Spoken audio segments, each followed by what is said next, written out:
a French rider and I collided, and I crashed headfirst into asphalt going 40 miles an hour. Jeez. But it happened so fast, I couldn't brace, I couldn't move, I couldn't do anything. I just faced straight into the ground.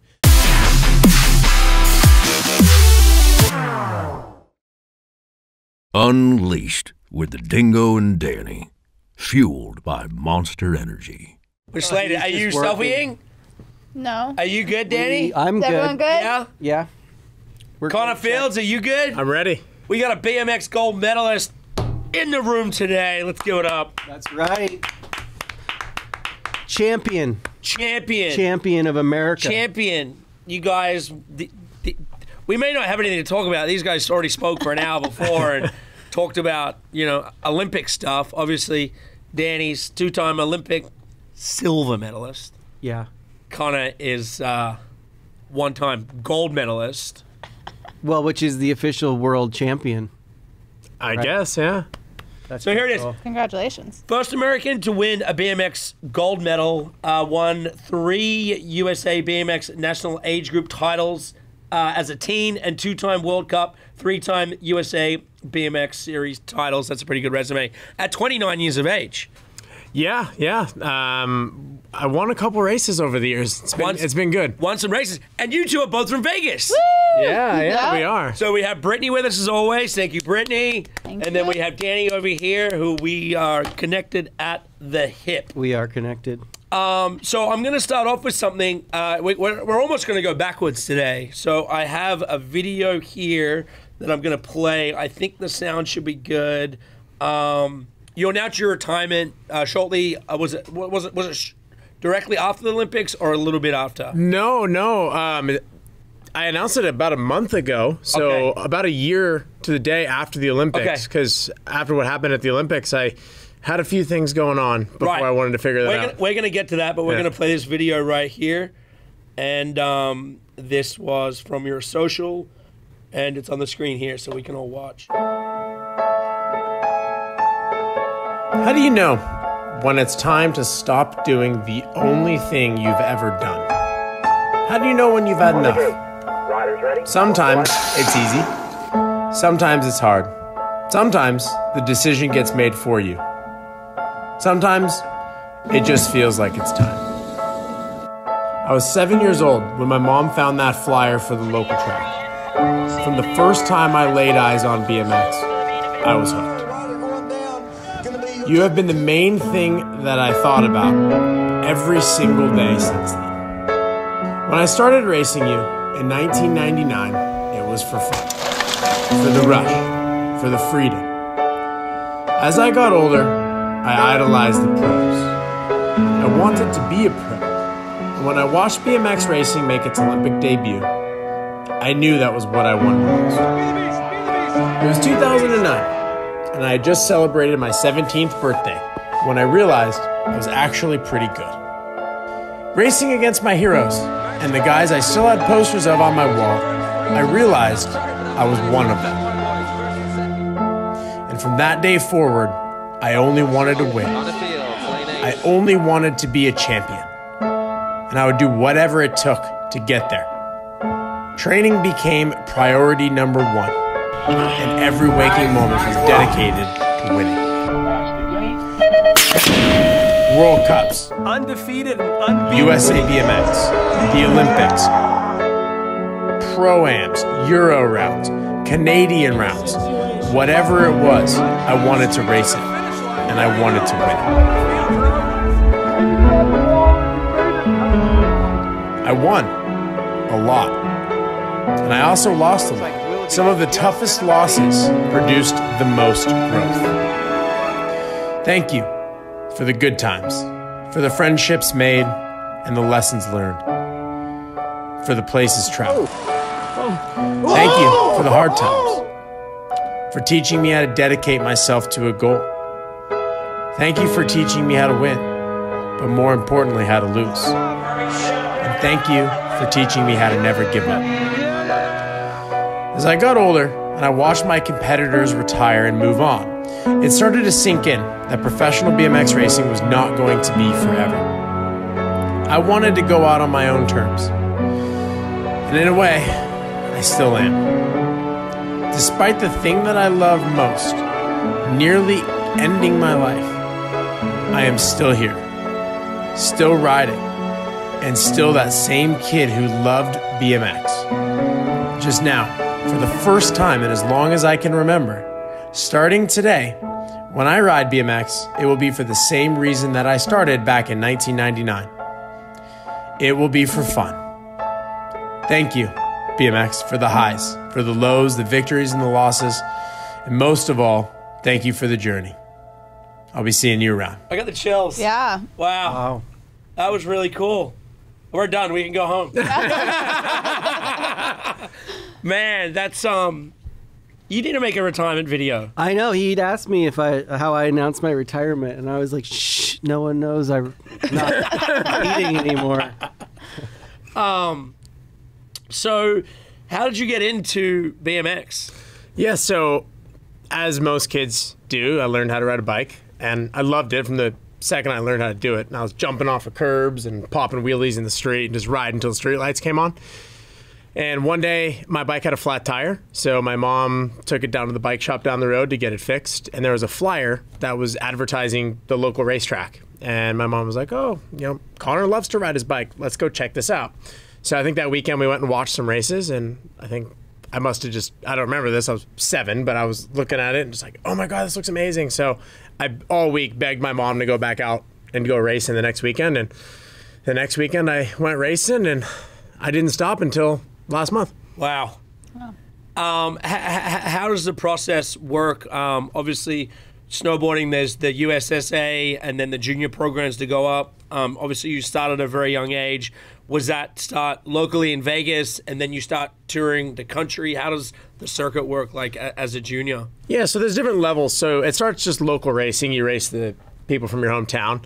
From there, the next level up would be to go to the state series. So I'm from Las Vegas, in the state of Nevada. So pretty much it's Vegas and Reno. So we would just race the competitors from Reno. Next level would be West Coast, then nationwide. But when I started, BMX wasn't in the Olympics, and it wasn't until 2005, when I was like 12, 13 years old, that they announced that BMX racing was going to be in the Olympics. So when I started, it was just for fun, because I liked it. I wanted to do it. And I played other sports till I was 11 or 12. And then when they announced that BMX was going to be in the Olympics, I didn't know. When you're 12, you're like, I don't know what that means. But then when I saw it on TV in 2008, I was like, okay, that's it. Like that's what I want to do. Being able to visualize something makes it a lot easier, right?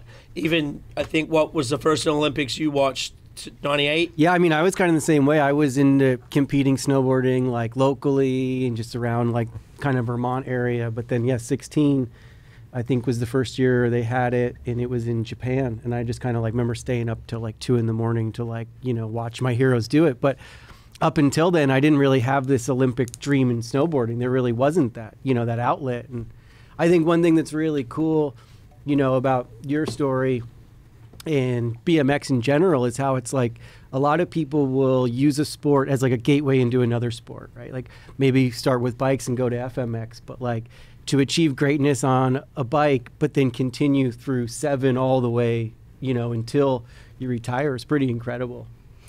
Totally. And then like what you're saying, there's so many riders that I rode with as kids, and they branched out into moto was the common one, or they get to high school and they start playing football or doing other things.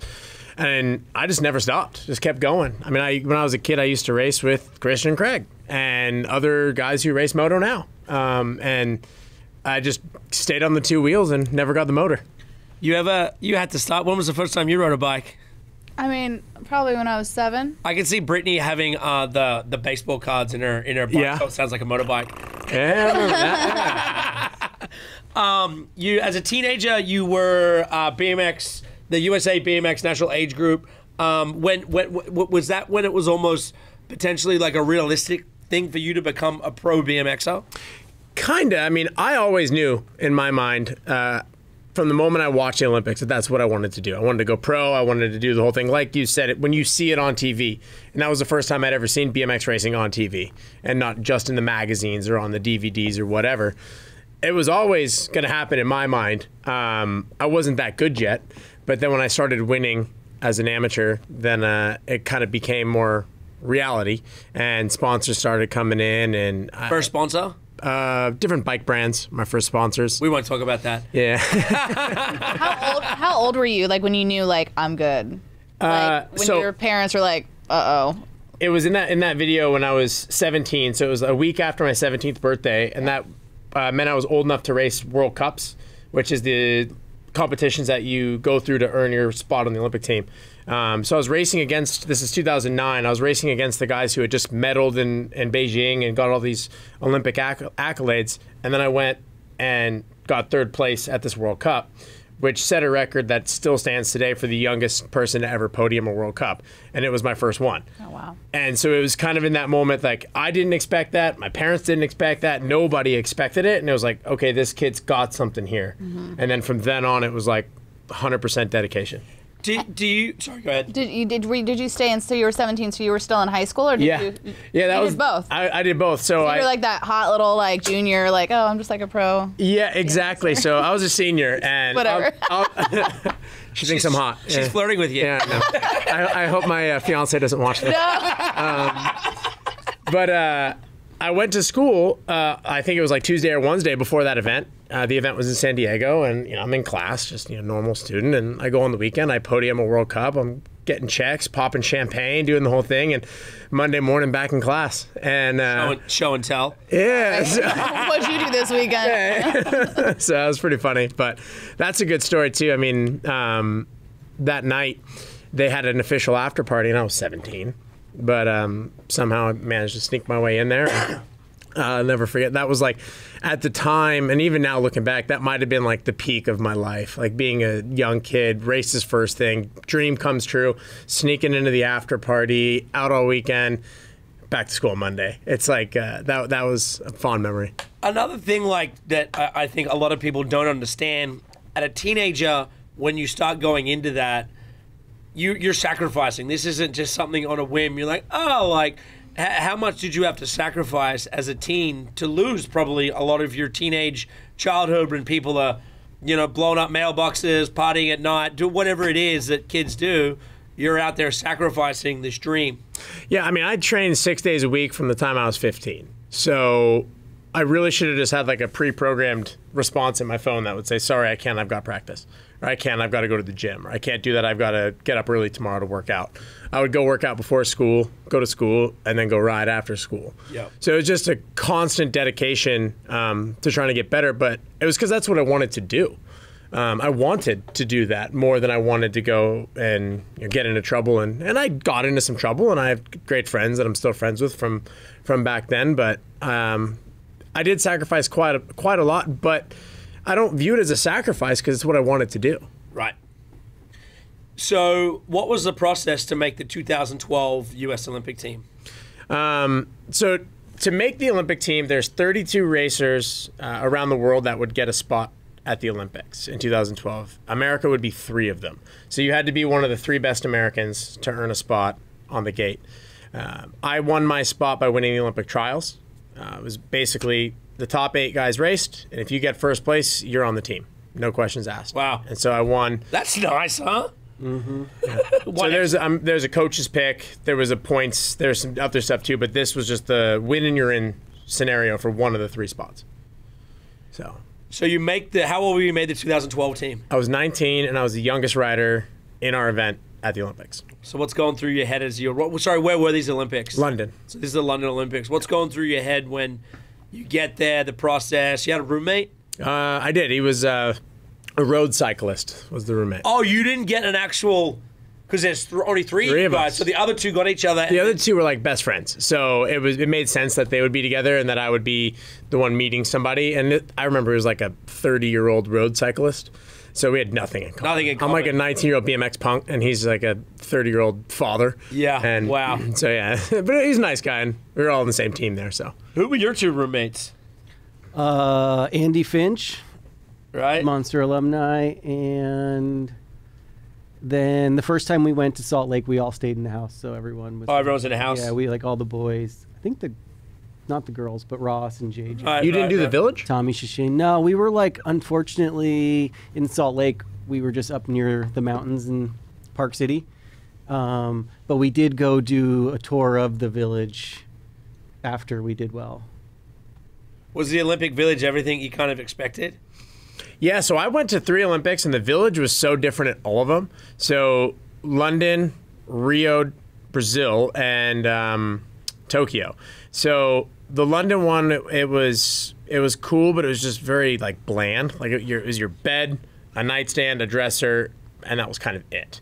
And then in Rio, it was loud and just what you expect in Brazil, kind of a party going on all the time and just totally different vibe. Yeah. And then Tokyo, it was the COVID Olympics. So everybody was like hiding in their rooms because if you tested positive, you'd get sent home. So it was just 3 very different, very unique experiences with the village. But to answer what question I think you're asking, yes, it gets wild at the Olympic Village. I mean, I was heading there. I was going to ask you there. I was trying to get to the condom boxes. I think. That's what I was the condom boxes. You don't know about this? No, I don't know about this. Tell me. One of the most frequently asked questions of any Olympians is they always go, "Is it true?" Mm-hmm. And you go, "Is what true?" Yeah. And they're like, "I heard the Olympic Village is like nonstop, like sex." Really? Yeah. Is it? You'll have to answer that one. What sport are you good at? You'll have to do some training, go to the Olympics, and find out. I don't know if I could. I don't think I could. They'll accept me. I don't know if I'm good at anything. So here's what you got to think about. I don't want to go find out. I'm too old to find out. Just tell me. Here's what you got to think about. You've got, I don't know, 5, 10, whatever the number is, that many thousand athletes that have been training for years, dedicated to this goal. I'm following that, but I mean, are there that many girls? And then it's over. Well, and now what do you want to do? You want to party? I guess that's fair enough. Yeah, I think I'm feeling like I missed out on the Brazilian Olympics for sure. Well, you're a snowboarder. I know. So you got second to last in 2012. Did you going into it? Obviously you qualified very high. Was it nerves? Like what got to you, or it was just you kind of just what? Too much sex. What happened? Because you obviously qualified very high, yeah. and then finished. So what ended up happening? So there was 32 guys who raced. The final is 8. Yep. So I made it all the way to the final, yep. and then I got 7th out of the 8 in the final. Yep. But I was sorry. I'm not bagging on it. Final. Got 7th in the Olympics, and I'm like, you sucked at this one, dude. You beat more than one person, Dingo. But as you're very aware, you know this, you either get a gold medal, a silver medal, a bronze medal, or a participation certificate. If you get 4th or worse, you literally Nobody wants that. There's 2 different kinds of athletes. You've got 5 to 10 athletes in every sport that are there to try to win. And then you have the other athletes who just know, even on their best day, they have no shot at winning. But they're just happy to be there. They're happy to be there. I would be one of those athletes. They want. That's my No, you'd be out in the Athlete Village participating. Oh, man. But, yeah, so I qualified for the finals as the number 1 seed and had an amazing chance to win. But being 19 caught up to me at that moment where it was like I really hadn't won that much because I was so young, and now I'm in the biggest moment on the biggest stage with everything right in front of me, and I had to seize the moment, and I just wasn't ready, and I kind of choked. Qualifying first, does that mean you get the gate pick, or there's a certain gate? That means I get the gate pick, and I get the preferred inside line. What went through your head at the gate drop? Before the gate drop, the last thing I said to my coach was, I'm going to win. So like I had already thought I was going to win, and that was the mistake, because I got too far ahead of myself. I wasn't just thinking step by step. I was already thinking about the celebrations before thinking about what I needed to do to get there. But then the gate dropped, and I immediately knew that I was off. And in BMX racing, it all happens so fast. It's a 35 to 40 second race. So within 3 seconds, you know, like, oh. Right, unless there's a major crash. Yeah, right. It's like the first turn or 2. You guys crash a lot in BMX races. I mean, we try not to. I mean, but it happens. Yeah, it does, yeah. And I think, like, the easiest thing with racing, you don't need to know anything about any sport to know that the person that gets through to the line first wins. Yeah. Whereas MMA, it's if you go the 3 to 5 rounds, there's judging. Points. Right? There's point system. Brittany's the UFC ring girl from the beginning, so she knows a lot about MMA. Maybe you could go to the Olympics as a wrestler.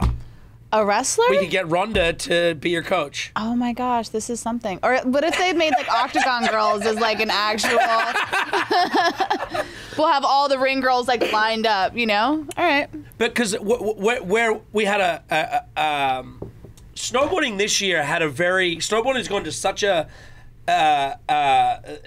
it's got so the progression of it has gone so high and so far so quickly that there are people doing triple flips and it's insane. It's fucking insane. It's insane. And it's very hard for some people, even people in the sport, to know understand 1, 2, and 3. Like, how did you get first, second, and third? Red Gerard, for example, did a run that could have potentially got a gold.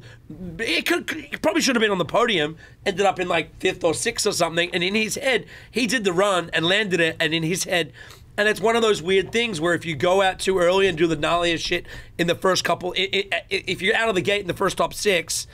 Most likely you could do the gnarliest run, but the guy who's going to get a second run is going to come. The scores are, and it's very hard for people that don't know to watch. If it's hard for us, the judges don't know. Whereas you're in this sport, but it's easy for the audience to watch and not understand and know that the guy that gets first or the guy that gets 7th, that they know where the placement is. Totally, and that's one reason I always enjoyed and was drawn to racing is because at the end of the day, I can't blame anybody else. Just like in a judge sport where you're like, I should have won, but they gave me second. You know, I could make the argument I should have won. In racing, you either did or you didn't. And I don't have to blame anybody else but yourself for not executing. So I always like that. But due to the success that snowboarding and some of the action sports in the Winter Olympics, BMX racing, we were the first action sport added to the Summer Olympics. Right. And what year was that? Oh, wait. 2008. Yep. Okay. And one of the reasons I've heard that they chose BMX racing is for the exact reason that you're saying, is that it's just so easy to understand. You don't need to know anything about action sports. All you need to understand is the first person across the finish line wins. Because the casual fan who tunes in for the Olympics doesn't ever watch snowboarding or skiing or any of these sports ever. Then they watch the Olympics, they see all these crazy tricks, and they might think that that crazy backflip looked insane, but it's not as technically difficult as some of these tricks where maybe you're not going as high, but they're way harder to perform. Yeah. And the average casual viewer doesn't know. Yeah. So tell your coach you're going to win. You get 7th. As a 19-year-old kid, probably a pretty bad day for you. Oh, I thought the world was ending. The sun wasn't coming out tomorrow, and nothing was ever going to be okay again. Yeah. Yeah. And 4 years is a long time, especially as a 19-year-old. It really is. And I don't think you have a full appreciation of that moment until down the road and you look back and you realize, like, what an opportunity. And also that, you know, at the time you think that the sun's not coming out tomorrow and nothing's ever going to be okay. But then also you can look back and say, hey, you know what? It sucked. It was hard. But in the grand scheme of life, you're going to have more opportunities and more things and just keep on trucking.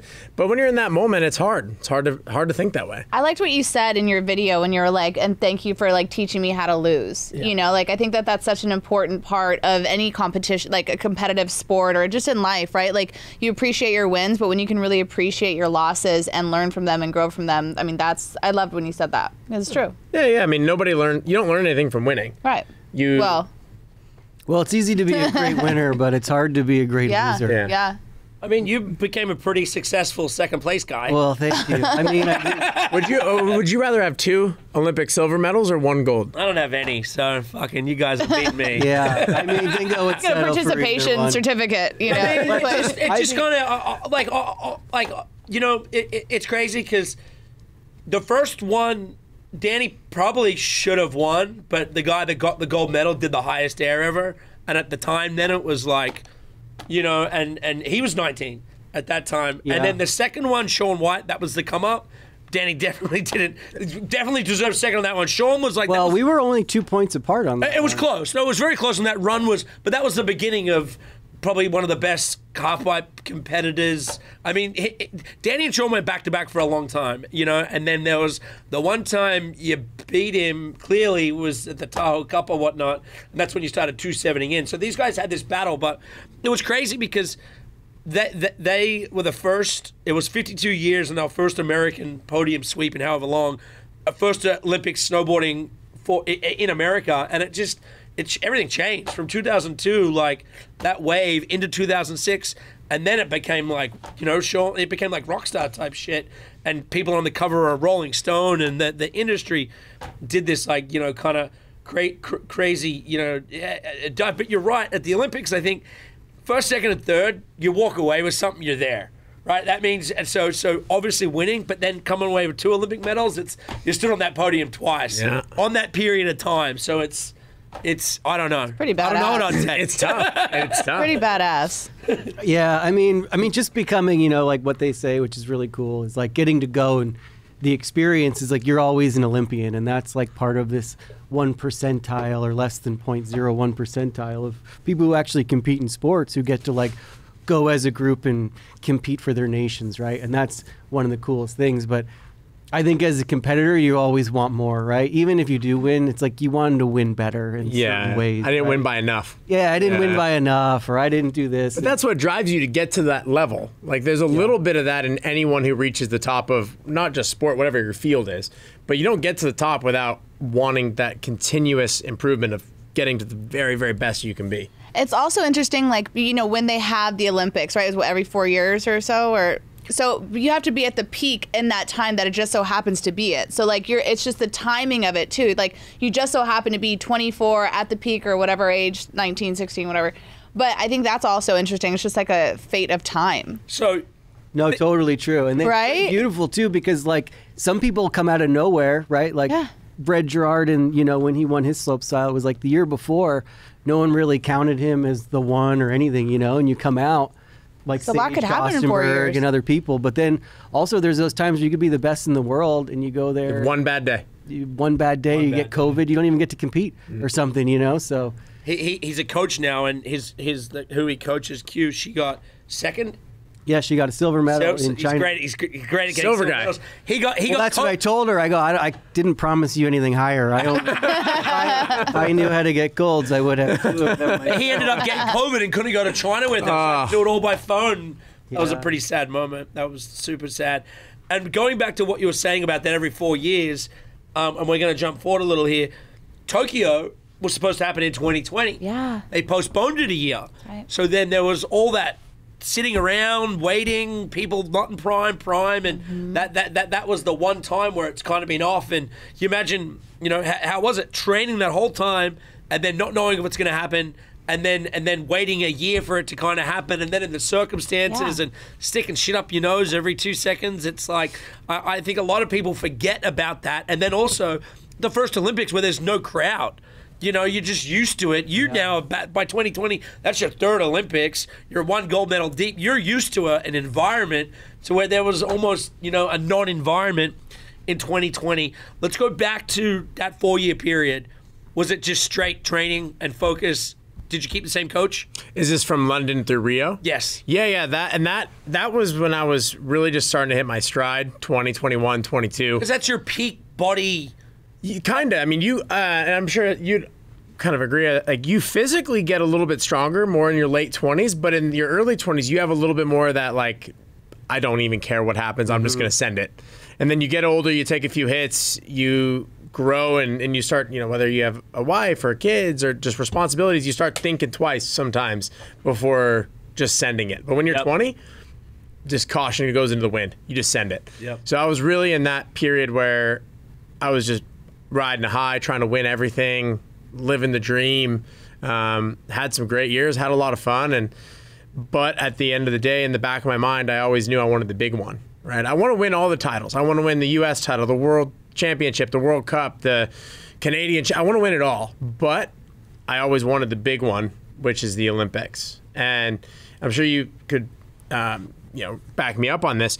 You could win whatever the highest level is in your sport, whether it's the X Games or the USA BMX #1 Pro, whatever it is. And in your sport, that's a really big deal. But as soon as you leave your sport, nobody has any idea what that is. But if you walk up anywhere in the world, you can say, I'm an Olympic medalist. People know what that means. Five-time U.S. Open champion. 5 times. Yeah, so I mean, I've basically done all that. But I mean, obviously, it does, just getting there and getting the hardware feels like a win. But you're so right about it because, I'd done a lot of things in snowboarding, U.S. Open title and X Games and the things that were the biggest, in our sport. But the first Olympic medal I got, it was like 2 days later, I was just going to this breakfast place and I just see a table full of grannies put their newspapers down and look over at me. And like, you're that kid. And I was like, whoa. Yeah. Because, like, you know, I'd only experienced a little bit of, like, recognition from, like, people my age or snowboarders and skaters in our group. But then the Olympics brings in, like, anyone who has a television or reads a newspaper will know who you are. Yeah, totally. Yeah. Even Jay Leno. Yeah. Even Jay, I mean, I got to hang out We'll with make Dave fun of you in his opening line. It's a good But claim He to says fame. something along the lines of, I don't know why they talk. I don't know why they think testing for weed is a bad thing unless they're standing at the bottom of the half pipe holding a candy bar. So let's get into Rio. And you said the environment was different getting there, the party environment, just Brazil in general. Brazil was also, I believe, one of the best documented Olympics, you know, of recent years of the way they did it. Were you, real quick side question, did you happen to hang out with Lochte or any of the swimmers through that process? No, but I had to deal with Ralph Lauren. Right. So going into every Olympics, Ralph Lauren picks 8 to 10 athletes to be brand ambassadors for Ralph Lauren. They do 2-year contracts with the summer Olympic athletes, and then they move over to the winter athletes, and they do 2 years with the winter athletes. They just kind of go on a cycle. So for Rio, I was selected to be one of the Ralph Lauren athletes.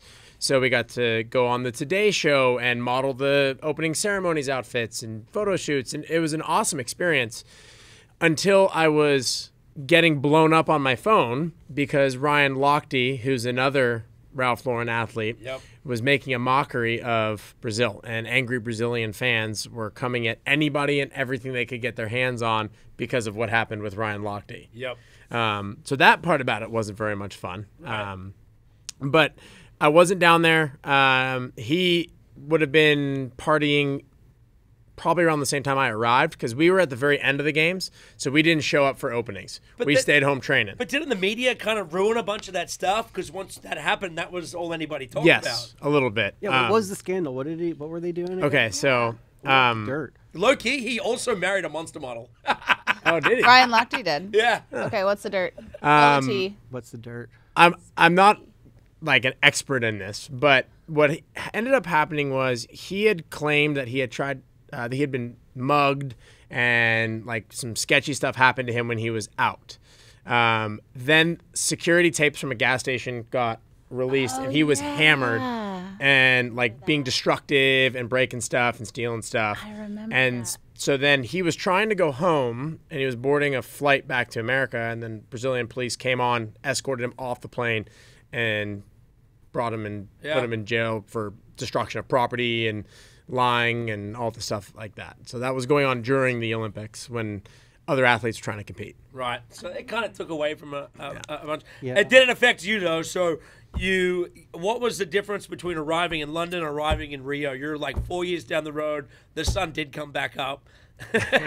Barely, almost. Same coach? Yeah, same coach. Cool. And only real difference was just experience. I was just an older athlete, and I had been through the Olympics, so I knew kind of what it was going to be like. And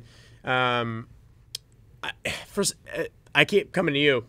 Unless you've been to the Olympics, you don't truly have an understanding that, like, I go every year. Dingo goes every year. there's nothing that can Every prepare other. you for it, and nothing is like it. Like, you can do any competition, you can do anything else, you do anything you want to get ready, but nothing will truly prepare you for it other than actually experiencing it. And it's a common thing. I was actually part of a study that the U.S. Olympic team did after Rio, where they were trying to figure out what they could do to help athletes not go through that experience of having a bad one and then having to come back and do it better the second time. Right, because a lot of people. It's common. Well, it's uncommon to regular society, common to a small group of people that need help that before probably hadn't had help with that. Yeah, and it is, and what they're trying to figure out, is it something we can do as a psychologist? Is it something that we can bring you to a games maybe when you're younger to see it as a spectator, to understand what it's going to be like? Like, they're just trying to figure out ways they could stop athletes from having that experience of like deer in headlights on their first games. So really all the difference was just experience, and that I went there knowing that it was one step at a time. It was another competition. It wasn't anything different. Don't start counting my checks before I'm there, things like that.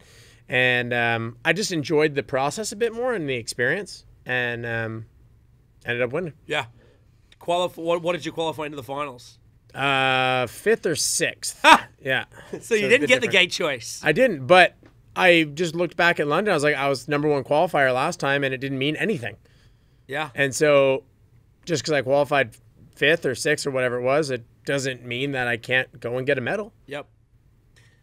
That's awesome. And so you get to do, you win, you get to do the ceremony. Did you do closing ceremonies? I did. Yeah. That was a good time. Yeah, especially with a gold medal around your neck. It was a great time. It was raining. All the athletes from all over the country, all different countries were there. Everybody was loose, having a good time. Olympics was over. It was a good vibe. All right, so let's jump to 2020. And then we kind of touched on it a little bit there, but what was the process like of not knowing if the 2020 games were going to happen? What were they telling you guys? Because this is in the heart of COVID, remember? Oh, yeah. Well, I mean, and you guys remember, like in that very first couple months of COVID, everything was changing every day, right? So initially it was everything is canceled until the Olympics, but the Olympics is going to happen. And then it was, Olympics is postponed a year. And that's never happened in the history of the Olympics ever. So we were all like, okay, what do? We had this entire plan mapped out for these 4 years. And now not only is the Olympics canceled, but every other event is canceled. So it's like, do I stay in shape, stay fit in case we start racing again? Because it was supposed to just be 2 weeks. And then it was supposed to be 2 more weeks. And then it's supposed to be 2 more weeks. So it's like, okay, well, I'm going to stay fit. I'm going to stay ready because we're going to get going. And then pretty soon after you start realizing like it's not coming back anytime soon. International events, international travel, things like that. So then it's like, okay, well, do I just chill? Like, so it's like this weird thing. What do I do? Do I just crack open a beer and relax? Or do I stay fit and use this as an extra year to train? And nobody wants to do that when you've just wrapped your head around, okay, I've got 6 more months of training and then I get some time off. Oh, just kidding. You have a year and 6 months of training until you get some time off. Like, that's a big jump. So I just kept working, stayed fit, stayed in shape. And then when you got into 2021 and it started to seem like the Olympics was actually going to happen, it was like, all right, game on, let's try to make this work. But it was a wild experience. Like, you had to do so many tests before you could even go. You got there, you landed, they took you to a separate special part of the airport, shuttled you from there to a special bus directly to the Olympic Village. You were not allowed to leave the village.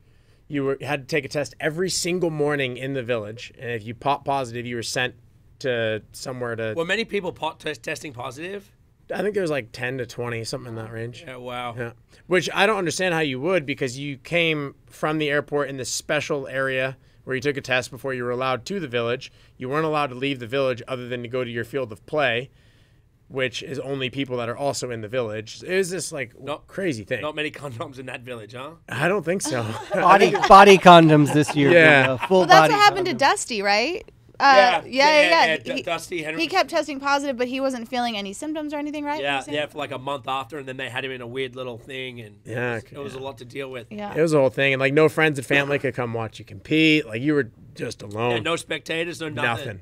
Big stands. They still had the grandstands. Everything Yeah. was built, ready to go, but you were solo. Just felt like And a then ghost town. And huh? then Crazy. I found it weird that they just kept the 2020 logos. Yeah, they did. It was really weird to look at. I guess it costs money to do all that stuff, but it costs money to do Yeah, but everything. they're not getting any seat sales. So. Yeah, so anyway, it was the 2020 games. It ended up being the 2021 games. Let's talk about the crash, because this crash happened in qualifiers. You hit your head. So it was in semifinals. So the first day was quarterfinals. I won my quarterfinal. I entered the second day as the number 1 seed. Everything was kind of on pace to have a shot to repeat. Obviously, it's racing and anything could happen, but I was in a good position. The semis are run over a best of 3, and I was currently in the lead after 2. Again, number 1 seed. Everything was clicking. Everything was going great. And then in the third semifinal, a French rider and I collided, and I crashed head first into asphalt going 40 miles an hour. Jeez. But it happened so fast, I couldn't brace, I couldn't move, I couldn't do anything. I just faced straight into the ground. I have no memory of the entire day. So those first 2 semis, I've got nothing. And the next thing I remember is waking up 5 days later in a hospital in Japan with nobody around me who speaks English, no idea what's happening, no idea how I got there, and nobody to tell me what's going on. No way. Did you like reach for your chest? Were you like, is there metal there? What is it? I had bandages because I was all cut up and messed up, and you know, I obviously didn't feel good because I just had brain bleeding, and I was kind of confused, like that. Imagine like the worst post-concussion feeling you've ever had, combined with like what the heck is happening? Where am I? What's happening? What day is it? Like, do I still have time to make the next race? And then I look over at the bedside table eventually. Like I'm trying to get my grips of where I am, what's going on. I see my phone. I open my phone. I have like 600 text messages. Yeah, I bet. And it's like people saying like prayers.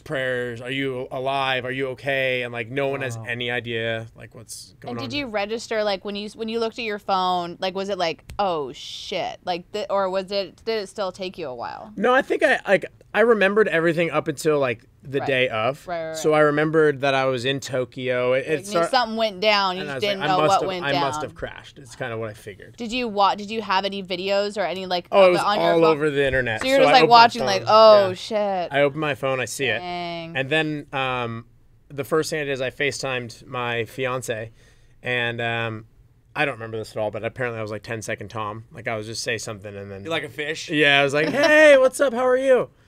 How are you doing? Like, you know, just over and over. 10-second Tom. I've never heard that. Then she had let people know that, hey, he's awake. So then, like, the Team USA doctor came in and started talking to me because they truly didn't know when I woke up, like, what state I was going to be in and, like, if I was going to recognize people, know what was happening, know what was going on. So they wanted to get somebody in who I could communicate with, speak English. And it's like, you know, what day is it? Do you know where you are? Who was the first person to like speak English to you and kind of let you know doctor. what's going? The doctor. Well, Laura, because I called her. Right. But then she let the doctor know, hey, he's up and go and get him. Yeah. Brain hemorrhage. So I had 4 different spots on my brain that were bleeding. My frontal lobe, my parietal lobe. I had swelling on a couple different pieces. There was a moment when I was basically being prepped for surgery because they were going to need to remove part of the skull to relieve the pressure, but thankfully at the last minute the swelling went down and they didn't have to do that. Wow. And it was like pretty touch and go. I stopped breathing when I was on the track. They had to create an airway. Jesus. How'd they do that? Yeah. Whatever you call it, down the throat. Yeah. And then there was an entire thing where I was in an ambulance at the track for a half an hour because the hospital was refusing to take me due to COVID stuff. Oh my God. That's such bullshit. It was a whole thing. And so for my parents back home, all they're being communicated is he's still in the ambulance at the track. He's still in the ambulance. They're not going anywhere. And like there's really only one reason why the ambulance wouldn't be in a hurry. So they're like at home thinking the worst. Yeah. And it was like a terrifying, I mean, I don't know. I was asleep, but it was a terrifying experience for everybody else because they weren't there and they couldn't figure out what was happening and nobody knew. So it was a hard day for a lot of people. Yeah. Well, you didn't know you were sleeping. Yeah, I was taking a nap, man. But you know, did many people realize that you almost died? People there, people connected to me, people that have a reason to know do. I think it's something that's uncomfortable for people to talk about. Injuries and head injuries in general. Nobody ever wants to sit and be like, tell me about your head injury, right? It's just something that's hard to think about and talk about. And even me, like I have competitors who I've competed against and friends of mine who have had brain injuries and are not the same. And like, it's not something you like to think about or focus on. Like you just... Yeah, you can't. You can't, especially when you're an action sport athlete and that could be you. Yeah. But I don't think people, and I don't expect people to know just how bad it was because I'm not like running around waving my hand telling everybody, hey, I almost died. Like, you know, it happened. It sucked. It was awful. I am so thankful that at the end of the day, everything turned out okay. And I made a full recovery. How quick was that recovery, or what was the process of learning to, you know, walk or talk, or like what was the steps on that? So the first thing was we got to get him home. I'm in Japan right now. Yeah. And I'm alone. And in COVID times. In COVID times. And nobody can come. Like, the Olympics is over. The closing ceremonies have come and gone. Like, I didn't wheel you down there and wheel you through and wave your hand up. I mean. Weekend at Bernie's. There you go. Hey, guys, going on. Yeah. So, get me home. And then I got home and I immediately went to the University of Utah Hospital for tests. Like, let's see where he's at. Let's see what's going on. Like, let's see what's affected. Luckily with me, nothing physically was affected. So like all my brain body connection, I could move, my balance, everything was fine. I mean, I had broken ribs, collapsed lung, torn ligaments in shoulder and bicep. So like that wasn't okay, but I could move. And then it was like neurological testing to see, you know, like imagine a 3-hour concussion test, trying to figure out like what parts of your brain work and don't. They identified the parts that weren't working properly. And then it was 4 months of rehabilitation to get those back kind of firing at the level that they would have been firing at before the injury. Wow. And so for about 2 months, so it's kind of funny to think about it now, but the part of my brain that I hurt the worst is my frontal lobe, and that is kind of your filter. Like that is what stops you from... I've had a couple friends that have lost their filters. Yes. So that's why people, when they have a concussion, will just say whatever, do whatever. Like they don't think because their brain is injured. It's not working properly. And so for about 2 months, I would say anything to anyone at any time with no thought of whether it's appropriate or not. And I'm very thankful that I didn't say anything too bad online. I have some stuff that I put out that I maybe, looking back, wouldn't have normally put out there. It's okay. You hit your head. But I'm lucky I didn't say anything too bad, like get me in trouble. But yeah, there's some conversation. I got kicked out of an IHOP. I mean, I had some stuff that is just not how I normally would be. Who hasn't been kicked out of an IHOP? This is at 2 in the afternoon. This isn't at like 2 in the morning.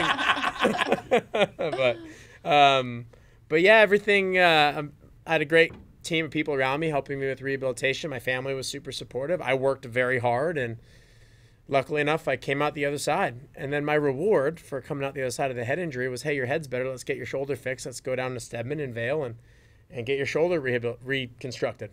And now you're all good, and then we can go to the start to where, you know, you decided to retire a month ago. Yep. And I'd say that you've had a very successful career. Appeared at 3 Olympics, and you walked away with the gold medal and all the other championships that you wanted along the way that for the community and yourself means a lot more than just saying I'm an Olympic gold medalist. It was interesting talking before you, but you went and got a degree. Yep. So one of the great things about being a member of the Olympic team is if you want to go to school, they will support you with a scholarship to go to school. And I can only train for so many hours a day, so I just part-time for 8 years. I part-time would just go to school and take some classes and try to do things that would be helpful for me while I was racing. So I did business, so I learned about accounting and finance and marketing and things that I used throughout my career in different ways.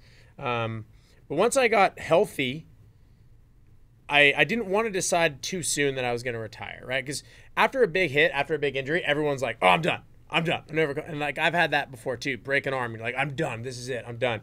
But then you get healthy and you start competing or riding a little bit, and you're like, oh, I'm okay. We're good. I mean, I would assume you probably had those hits where you're like, this is it. I'm not doing this again. Oh yeah, I mean there was times where I was like, well, I don't know if I'm ever gonna be on the podium again after that injury, and then I'd like win an event and be like, oh wait, cool. I'm back. Yeah, I'm back. So I just didn't want to be like too reactive and be like, all right, I had a big hit, like I'm done. And then 6 months down the track, be like, oh, I want to race again. And I was also like 30 minutes away from potentially contending, not potentially contending, but potentially winning another gold medal. Like I was right there. Yep. I trained for 5 years for a race and I didn't get to finish it, right? And so that leaves a bit of a sour taste in your mouth. So I wanted to, when I made the call one way or the other, whether I was going to continue on through the next Olympics or not, I wanted to be sure. So I got healthy. I started training again. I trained for a couple months, and I just wanted to see if I still wanted to do it. And for the first time in my life, I didn't wake up in the morning ready and excited to go train. I woke up and think, ugh, I got to go do this today. Yeah. Or I watched a race on TV, and instead of thinking, man, I would have smoked those guys, there's a piece of that still there, but it was more like, glad I'm not there today. That looks like a horrible course. You know, it was the first time that I kind of had thoughts that were a bit different. And that kind of made me recognize, you know, it's probably time. Yep. It's probably time. And let's talk about Chase Bikes. You were a part of the company, you know, from early stages. You've perfected building this bike, and you're still heavily involved with the company. I mean, it's you know, one thing to walk away completely, but to stay involved is you know, always, I think, a good thing. You know, even Danny's kind of turned to coaching. It's, you guys have spent your whole lives doing this thing, to walk away, which some people do. But, you know, to be a part of something like that and building these bikes, that's still going to mean quite a lot to you. Yeah, totally. I mean, end of the day, I'm still that kid. Like, who loves BMX, and there's still that 7-year-old who, thought about it 24 hours a day in there. So I'm doing some coaching as well. I love doing beginner coaching. We were talking off air about, he's doing some stuff with the more elite level now, but I love teaching kids how to ride a bike, how to jump for the first time, like the basics. Like, that's so rewarding for me to give that gift to these other kids and potentially inspire them to go further. And then, I've been a part of Chase Bikes since day number 1. That they signed me before they even had a bike to show me. They just had an idea. Yeah. And I even helped pick the name. And so I feel very lucky, but I also feel like part of the brand. Like, I've helped build this from ground up to where now that bicycle has won everything it's possible to win in the sport. And they are generally known as the best, if not the best, or one of the best bikes in the sport. There's a Chase bike that now sits on the floor of the Hall of Fame. Sick. And I got to help design it. And so moving forward, I'm looking forward to continuing that relationship in a different way and helping with product development, helping figure out what athletes are going to sign next and marketing strategies and things like that. So it's cool. Man, it's a very crazy story, of highs and lows, and to be able to come out and still be alive. And you also said that you want to get into announcing, and after speaking to you for a couple hours now, an hour before and now, like, I think you're going to be a great host as well. And I think, like, having people like you in the sport's very important to be able to pass down your knowledge and what you've been through. And I think, America is very lucky to have someone like you in the sport of BMX. Is very lucky to have you, to still be here and be able to push it and move forward. So we appreciate you here at Monster Energy, Connor. And Danny has this thing that we wrap up with. He's got a few lightning round questions, and we're just going to fire them off. And before that, thank you for the kind words. I appreciate course, that. Man. Yeah, you are definitely a true legend and have probably inspired hundreds and thousands of kids to pick up that bike in a different way, And on that, what advice to young kids looking to be pro BMXers do you have? Two big things. Have fun, but work hard. What's the best part about growing up in Vegas as a biker? It doesn't rain, and it doesn't snow, so we can ride year round. I could ride pretty much every single day when I was a kid. It was hot, but I could ride. Very hot. Who was your inspiration? So growing up in Vegas, I loved all kinds of BMX as a kid. So TJ Lavin, he was kind of the local legend growing up. Love TJ. Yeah, he's a good dude. And like even Dave Mira, I used to play Dave Mira video games when I was a kid. And then some other guys on the racing side, Kyle Bennett and a couple others would have been the inspiration. Very cool. How many times have you watched the movie Rad? 4 or 5, nothing crazy, but it's a classic movie. Yeah. 4 or 5. I've watched it about probably 10 times. And I can't go that fast on a bike. Most special trophy in your home to you?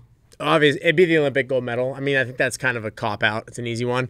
But sitting right next to my gold medal is my very first trophy. So it's about this tall. It's a little silver one. It's 1999 4th place. Yeah, so it's right next to the gold medal. It's pretty cool. Yeah, they need to give more medals out for 4th and 5th and 6th like they do when you're a kid.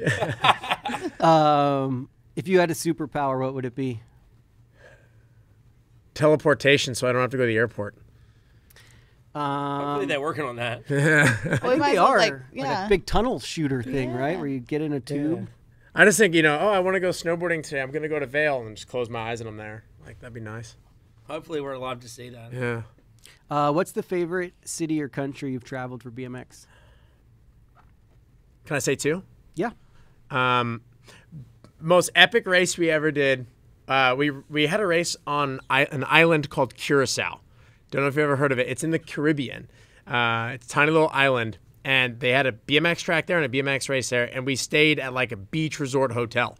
So it was like you had to have so much discipline not to just be on vacation. Mai Tai in the pool. The race was in the evening too. So you'd be sitting at the beach all day just like, it was amazing. It was unreal. After the race was over, we'd go and jump in the ocean. And it was a good time. So if every race was there, I might have came back. And then the other one, I spent a lot of time in your homeland in Australia. Yeah, we're BMX guys. Yeah, and all over, Gold Coast, Brisbane, Melbourne, Sydney, been all over. And I really enjoy Australia as well. Culture, food, people, good people. Sick. Sickos. Sickos. Yeah. Bunch of sick. Well, Yeah. well, I think that's it. One more. 1 out of a million. What are the chances you'd ever come out of retirement for the next Olympics?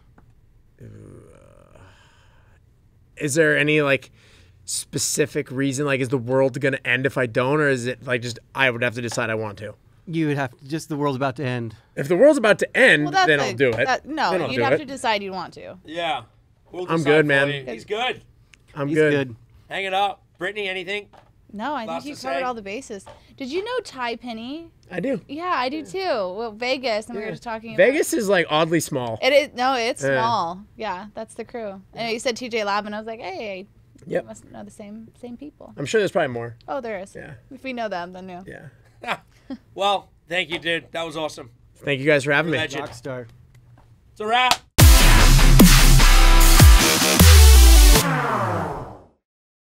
Unleashed with the Dingo and Danny.